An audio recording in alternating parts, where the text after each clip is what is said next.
After retirement, he became a volunteer firefighter. The young men tried to help him, thinking he was old and slow, but when the big fire broke out, everyone learned who he really was. Because this man wasn't just retired, he was a former Special Forces commander. Welcome to the Human Stories. Before we begin this powerful tale of hidden leadership and quiet service, tell me in the comments which city you're watching from today. And if you believe stories like this deserve to be remembered, hit that subscribe button and help us honor those who continue serving long after their official duties end. The Riverside Volunteer Fire Department had served the community of Cedar Falls for over 60 years. Located in a converted garage on Main Street, the station housed 2 aging fire trucks, basic rescue equipment, and a crew of dedicated volunteers who responded to emergencies throughout the rural county.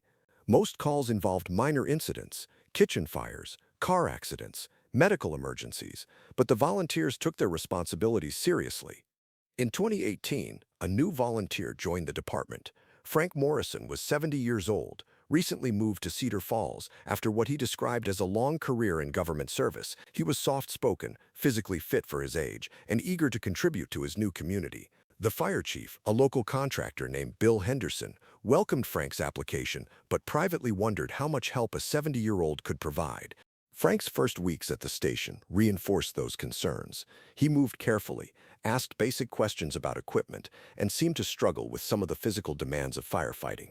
The younger volunteers, mostly men in their 20s and 30s, naturally began treating him like a grandfather figure, offering to carry his gear, explaining procedures that seemed obvious, and generally protecting him from the more strenuous aspects of volunteer service. What none of them knew was that Frank Morrison had spent 32 years in the U.S. Army, the last 15 as a Special Forces colonel commanding operations in some of the world's most dangerous locations. He had led teams through combat in Iraq and Afghanistan, coordinated international military exercises, and managed crisis situations that made house fires seem like minor inconveniences. Frank's decision to become a volunteer firefighter wasn't driven by boredom or a simple desire to help. It was a carefully considered choice based on his understanding that leadership skills, crisis management experience, and tactical thinking could be valuable in civilian emergency response. He had deliberately downplayed his background to avoid the complications that came with military rank and recognition. The volunteer fire department provided Frank with exactly what he was seeking, an opportunity to serve his community while learning new skills and adapting his military experience to civilian emergency response. He approached his volunteer service with the same methodical preparation he had brought to military operations, studying fire suppression techniques, emergency medical procedures, and rescue protocols. Frank's military training made him an exceptionally capable student. He absorbed information quickly, understood the strategic implications of tactical decisions, and recognized patterns that less experienced volunteers might miss. But he was careful to present himself as an eager learner rather than an expert, asking questions that demonstrated interest rather than knowledge. The other volunteers appreciated Frank's enthusiasm and dedication, but they continued to view him as someone who needed protection and guidance. They assigned him to support roles, kept him away from dangerous situations, and generally treated him as a valued but limited team member. Frank accepted this treatment without complaint. He understood that trust and respect had to be earned in any organization, and that his age and apparent inexperience created natural barriers to acceptance. He was content to prove himself gradually, demonstrating reliability and competence in small ways rather than seeking immediate recognition. His first year of service passed quietly. Frank responded to routine calls, performed basic support functions, and gradually became accepted as a reliable team member. He learned the local geography, studied building layouts throughout the county, and developed relationships with other emergency responders. Most importantly, he observed the department's strengths and weaknesses, noting areas where better training, improved coordination, or enhanced leadership could save lives. The volunteers noticed that Frank never seemed rattled by emergency situations. While others might show stress or excitement during crisis responses, Frank remained calm and focused, following procedures exactly, and never making the kind of mistakes that could compromise safety. They attributed this to his careful nature and attention to detail, not recognizing the indicators of extensive crisis experience. Frank's background began to surface in subtle ways. His equipment was always perfectly maintained and strategically organized. His physical conditioning was exceptional for his age, allowing him to keep up with much younger volunteers during demanding calls. His situational awareness was remarkable, often noticing details that others missed and anticipating problems before they developed. But most significantly, Frank demonstrated an intuitive understanding of command structure and emergency coordination. During complex incidents involving multiple agencies, he naturally positioned himself to observe and support overall operations rather than focusing narrowly on his assigned tasks.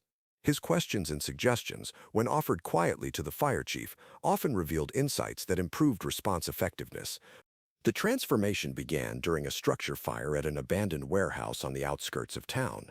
What should have been a routine call became complicated when arriving units discovered that the building contained unknown chemicals and that homeless individuals might be trapped inside. The incident quickly escalated beyond the capabilities of the volunteer department, requiring coordination with county hazmat teams, state environmental officials, and multiple law enforcement agencies. Chief Henderson found himself managing a complex multi-agency response with limited training and incident command. As the situation developed, he began to feel overwhelmed by the coordination requirements and the potential for serious injury or environmental damage. Frank, assigned to equipment management at the staging area, watched the incident unfold with growing concern. Frank recognized that the incident command structure was breaking down under the pressure of multiple priorities and conflicting agency protocols. Information wasn't flowing effectively between units, resource allocation was becoming confused, and safety protocols were being compromised as responders struggled to adapt to changing conditions. For the first time since joining the department, Frank made a decision to step beyond his assigned role. Instead of remaining at the equipment station, he approached Chief Henderson and quietly offered to assist with coordination tasks. His manner was respectful and supportive rather than commanding, but his confidence and clarity were unmistakable. Chief Henderson, recognizing that he needed help and sensing something different about Frank's demeanor, accepted the assistance. Frank immediately began implementing organizational procedures that transformed the chaotic scene into a coordinated operation. He established clear communication protocols, organized resource tracking systems, and created accountability measures that ensured every responder's location and assignment were known. The other volunteers watched in amazement as Frank, the 70-year-old grandfather figure they had been protecting, took charge of the most complex emergency response in the department's history. His commands were quiet but clear, his decisions were swift and decisive, and his understanding of multi-agency coordination was obviously based on extensive experience. The warehouse incident was resolved without injuries or environmental damage, but Frank's role in that success was unmistakable. The county emergency coordinator specifically praised the volunteer department's command structure, noting that their incident management had exceeded professional standards. Other agency commanders asked Chief Henderson where he had received such excellent training in crisis coordination. After the incident, Frank's status within the department changed dramatically. The volunteers who had been treating him as a protected elder began recognizing him as someone with exceptional capabilities. Chief Henderson, curious about Frank's background, began asking more detailed questions about his previous experience. Frank gradually revealed more about his military career, though he continued to minimize the scope and significance of his service. He acknowledged that he had been an Army officer, had served overseas, and had received training in crisis management. What he didn't initially disclose was his rank, the nature of his operations, or the level of responsibility he had carried during 3 decades of military service. The volunteers' perception of Frank continued to evolve as they observed him during subsequent emergency calls. His tactical thinking, leadership instincts, and crisis management skills became increasingly apparent. More importantly, they began to understand that Frank's careful, methodical approach to firefighting wasn't caution born of age, it was professionalism based on extensive experience with life-and-death situations. Frank's true background was finally revealed during the largest emergency in Cedar Falls history, a late-season wildfire, driven by exceptional drought conditions and high winds, threatened to destroy much of the rural area surrounding the town. The blaze had started as a controlled burn that escaped containment, and within hours it had grown into a major disaster requiring resources from across the state. The volunteer fire department found itself at the center of an enormous emergency response operation. Professional fire crews, National Guard units, state emergency management officials, and federal coordinators all converged on Cedar Falls to combat the advancing fire. The complexity of the operation was unlike anything the volunteers had ever experienced. Chief Henderson was appointed as local incident commander, responsible for coordinating volunteer resources with professional units and managing evacuation efforts for rural residents. The responsibility was overwhelming, particularly given the scale of the fire and the number of agencies involved in the response. Frank recognized that the situation had moved far beyond normal volunteer firefighting and into the realm of major disaster response. The skills and experience that he had been carefully concealing were exactly what the situation required. For the first time since joining the department, Frank acknowledged the full scope of his background and offered to assist with incident command responsibilities.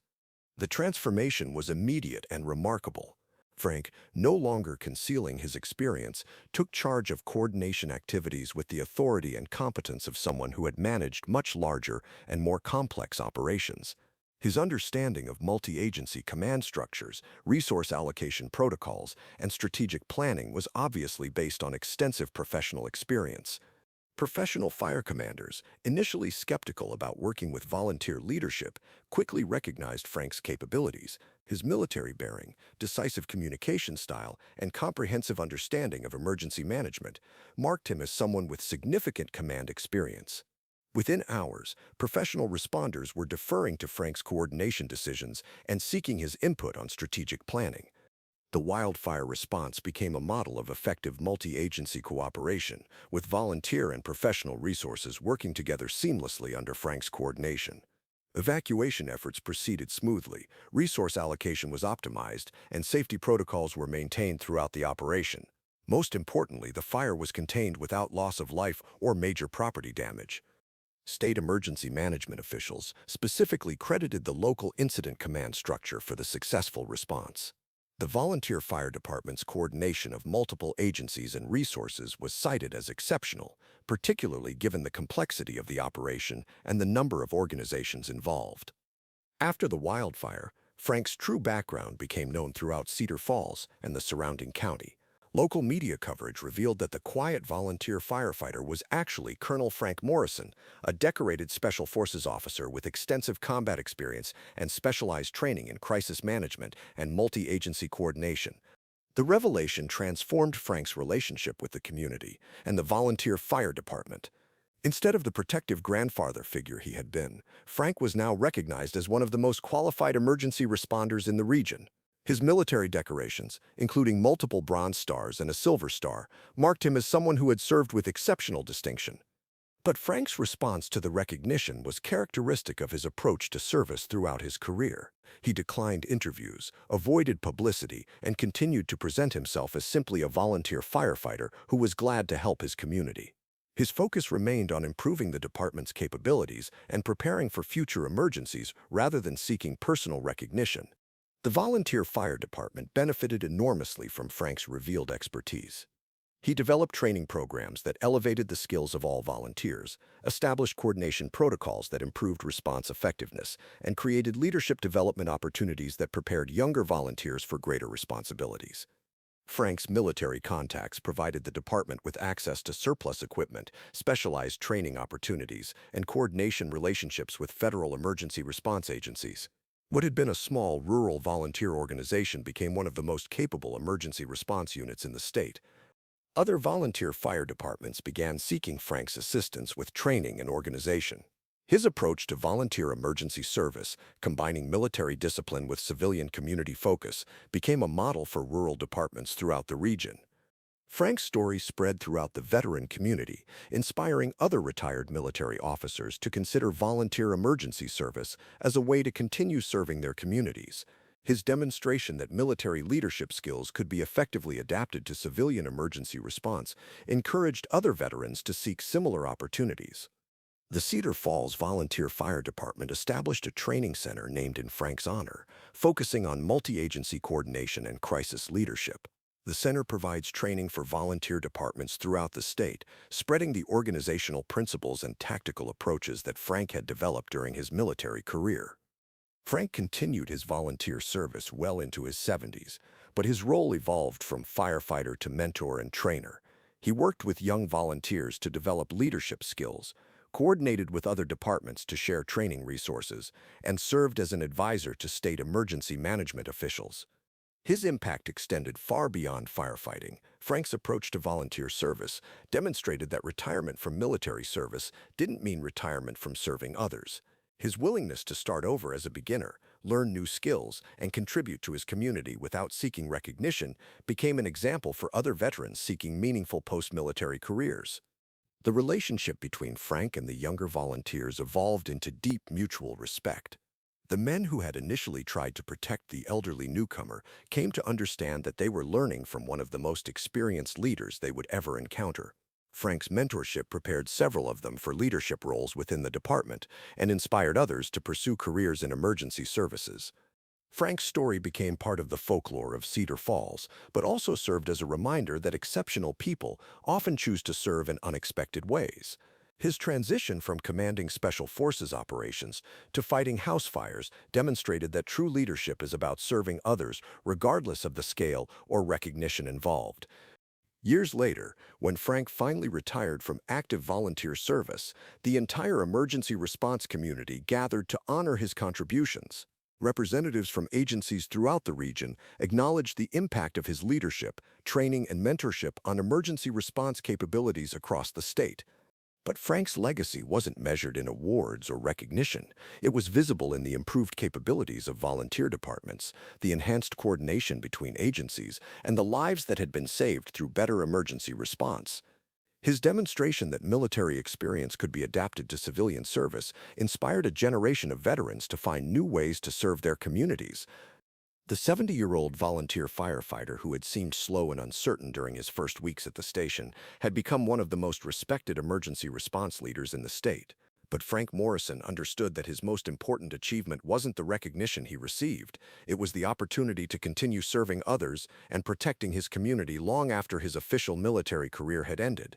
Frank's story reminds us that service doesn't end with retirement, that leadership can emerge in unexpected places, and that the most important contributions are often made by those who choose to serve without seeking recognition or reward. The quiet volunteer who became a crisis commander proved that true dedication is measured not by rank or title, but by the willingness to use one's skills and experience to protect and serve others.